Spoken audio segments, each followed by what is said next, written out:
Coming up on Lexington Now, the Bluegrass Stockyards rise from the ashes, St. Patrick's Day festivities, and the new Parks and Rec Get Out and Play Guide is now available. That and more on this week's edition of Lexington Now.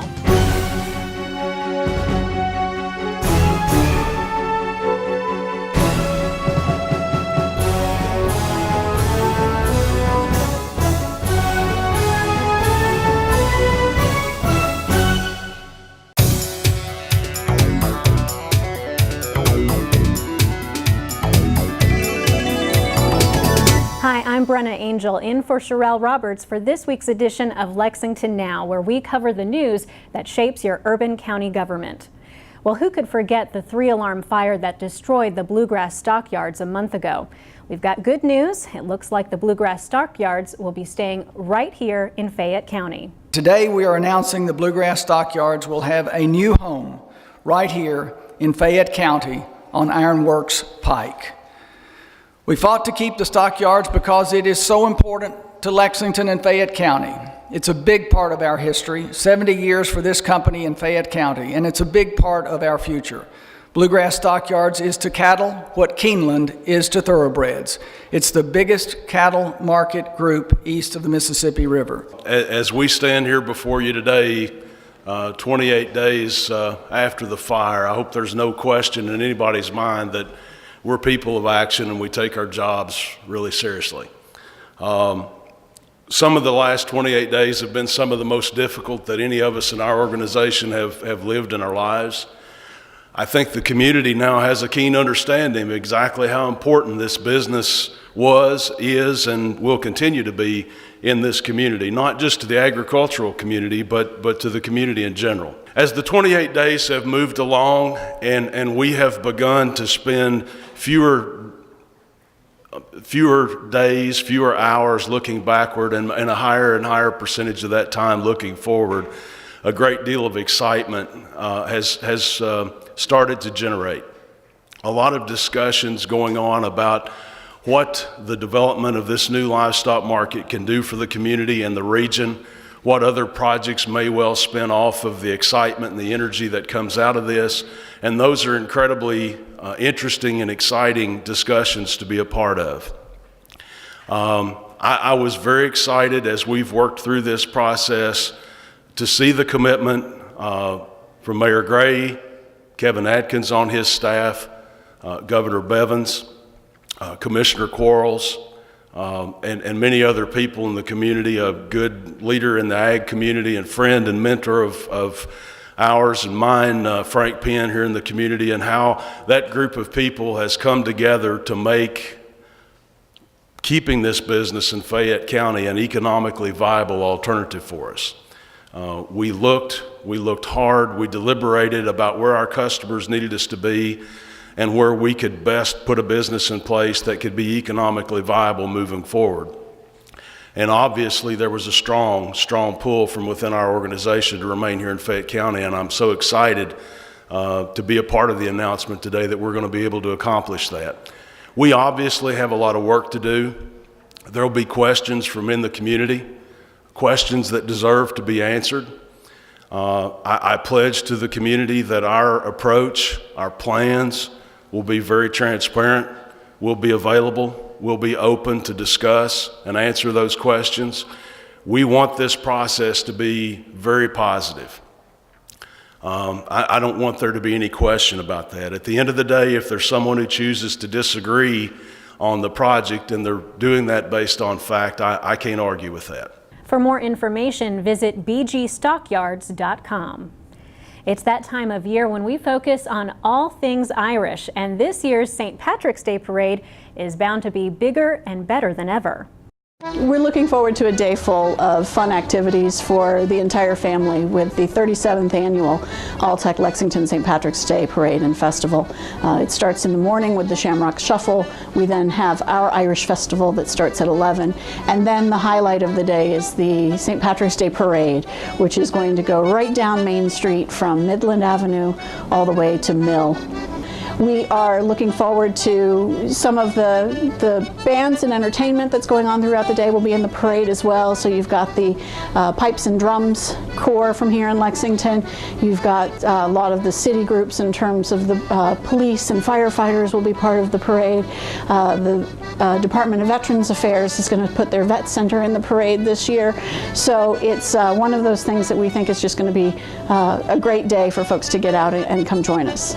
We're really excited this year. We've got a great Grand Marshal. He's new to Lexington and new to our community, but Seamus Carey, who is the president of Transylvania University, has agreed to Grand Marshal our parade. We're really looking forward to having him join us, having him really get invested in the community here in Lexington and bring his background and experience out for everyone to have a chance to meet him. And mark your calendars, Saturday, March 12th.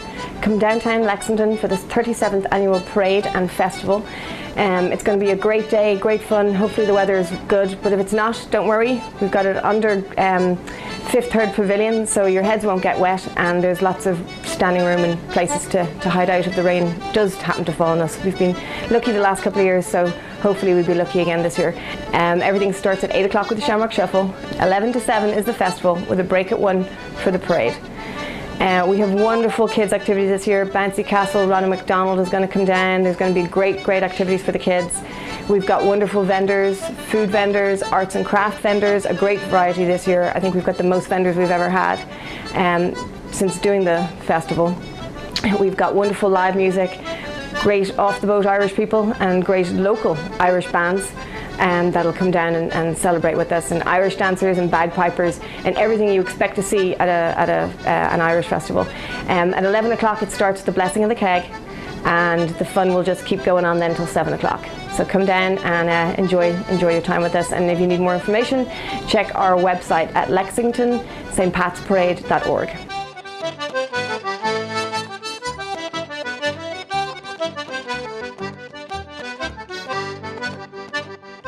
After the break, we take a look at Parks and Recreation's new Get Out and Play guide.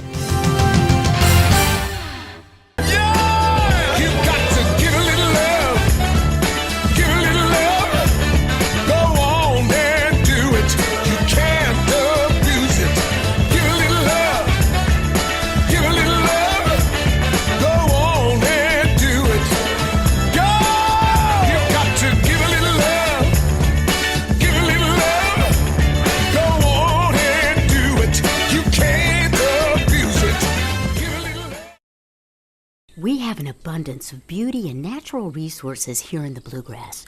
More miles of running water than any state in the continental U.S. You may not know it, but all our creeks and streams catch water directly from storm sewers on our streets. That means when someone tosses a cigarette butt on Main or Vine, chances are good it'll end up in Town Branch. Leave some pet waste on a sidewalk near Versailles Road, it goes into Wolf Run Creek. So please, don't trash the Bluegrass. Hi everybody, I'm Randy with GTV3. March is Severe Storms Preparedness Month for Fayette County. It's important that you don't wait. Make a plan. And here's why you don't want to wait.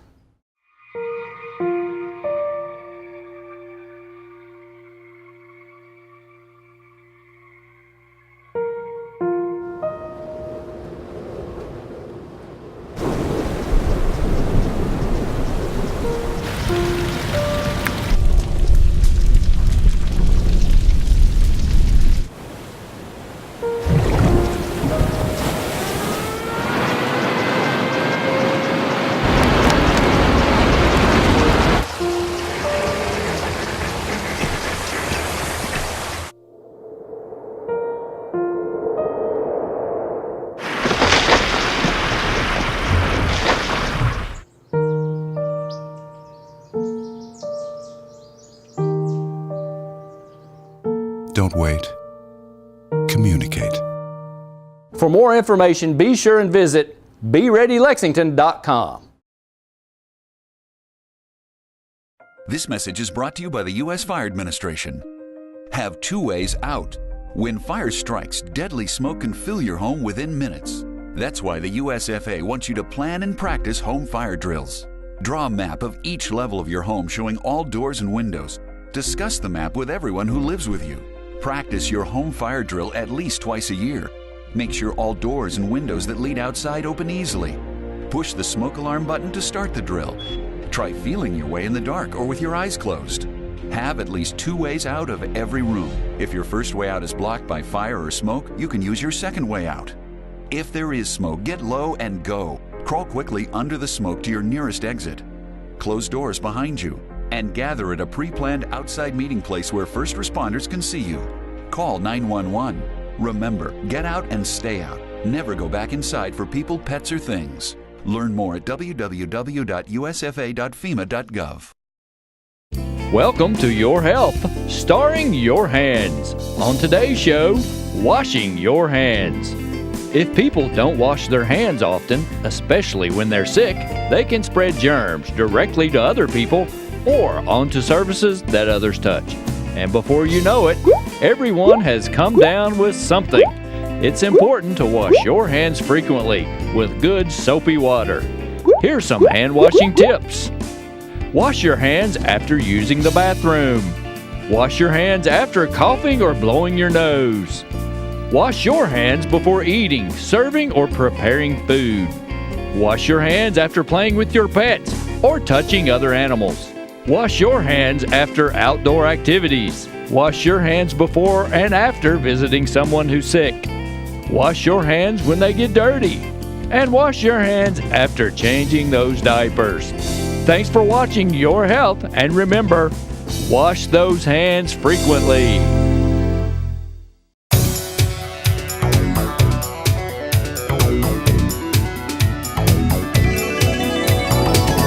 Welcome back to the show. Spring is just around the corner, and with all the milder weather, Parks and Recreation is gearing up for all the fun activities. In fact, they've got a newly released Get Out and Play guide.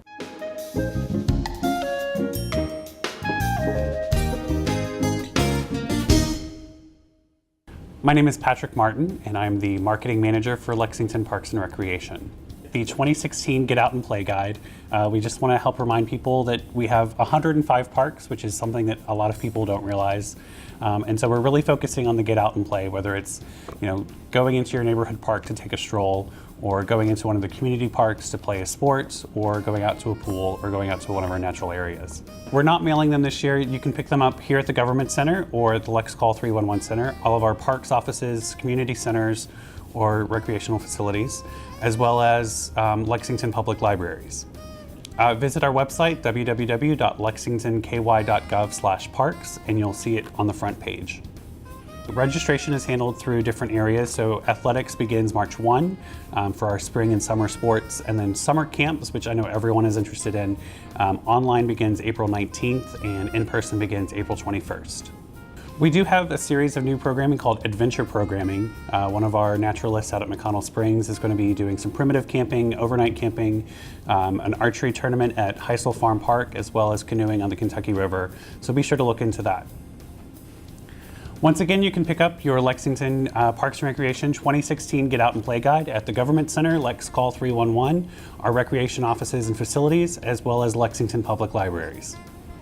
Visit our website, www.lexingtonky.gov/parks, and you'll see it on the front page. For more information, visit the park's webpage at lexingtonky.gov. With ever-changing technology, scammers are becoming more and more sophisticated in how they try to steal your money. Sherelle Roberts spoke with the police department's financial crimes unit on how to prevent becoming a victim yourself. We investigate everything financial, from embezzlement to credit card fraud, check fraud, counterfeit credit cards, counterfeit checks, counterfeit money, employee theft if the dollar amounts are significant. Anything financial or fraud related, we handle. Detective Mike Kelsby is telling GTV3 and Radio Lexington about the dozens of money and identity theft related crimes that he and a unit of 6 people at the Lexington Police Department investigate each day. The volume of reports we get has steadily gone up just because of the opportunities that are out there now. He says there are some things that you can do to protect yourself. You can set up your credit card so if it's used, you can get alerts via text message or email. You can set that up through your credit card companies, and just check your bank statements. People go months, even years without checking their bank statements. They just assume that their money's still in their account. That covers the basics, but he says there are some pretty serious scams that you need to be on the lookout for. The IRS scam says that you owe money to the IRS for back taxes, and the scammer will require you to pay either using a Western Union MoneyGram or going out and buying a prepaid Green Dot or debit card. As far as the warrant scams, the scammers will act as though they are a sheriff's deputy or a law enforcement official. They will tell the individual you have a warrant for non-payment of fines or whatever reason they make up, and they allow you to pay a fine over the phone immediately to get out of being arrested, as they say. The final scam is the lover scam, and in this one, a scammer starts an online relationship with the victim. As the relationship continues, they'll start asking them to either reship items or make transactions for them on credit cards that arrive in the mail, things of that nature. And basically what the scammer is doing is using this person as a mule to transfer stolen goods or obtain stolen goods. They usually say that there's some sort of they're on a mission trip or they're assisting in a third world country with children, and that's the reason for the stolen goods to be shipped to those areas. We've had people involved with these scams that over 2 years have never actually face-to-face met this individual, but they've sent thousands of dollars of stolen goods and property overseas. Helsby says people's hearts get broken with this scam, and sometimes they even end up breaking the bank. We have individuals who have wired money. They say it's for various different reasons. It all sounds good: medicine, shoes, clothing, food, donations. It all sounds reputable. But when you actually get to the bottom of it, it's the scammer just asking for the money being wired, and then the money being spent on whatever the scammer wants to buy, basically. For more information, visit the police webpage at lexingtonky.gov/police. Lexington has a rich and varied history. In this segment, producer Randy Rosenbaum takes us back to 1892 to visit the Lexington Colored Orphans Home, which was located on Georgetown Street.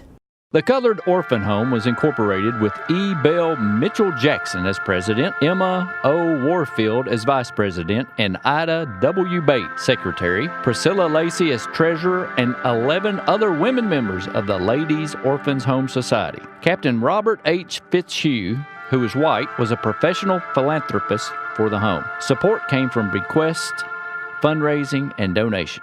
The home was located on Georgetown Pike, which is now Georgetown Street in Lexington. The board members served as matrons of the home and donated food and supplies. The home took in orphaned and abandoned children, a few elderly women, and half-orphans, children with only one parent. The parent of a half-orphan was charged for the child's board at the home, and board members determined when a child would be returned to its parents. And there were a few adoptions and foster care placements, but the goal was to educate the children and teach them an industrial trade in preparation for adulthood.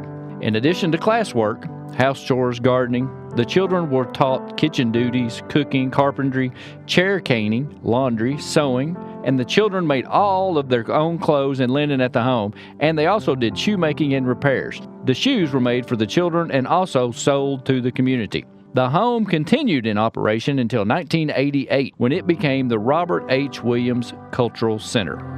For more information on the Arts and Cultural Center, be sure and visit the website below. Thanks for watching. Well, it's another busy week at the Urban County government, and here's a look at what's happening on the calendar. For a complete list of events and meetings, you can go online to lexingtonky.gov.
That's all for this edition of Lexington Now. We'll be back next week with more news and updates from the urban county government. But in the meantime, you can keep up with us on Twitter and Facebook. We're at Lexington KYGov.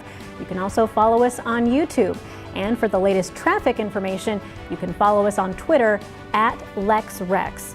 For all the staff and producers at GTV3, I'm Brenna Angel, and that's all for now.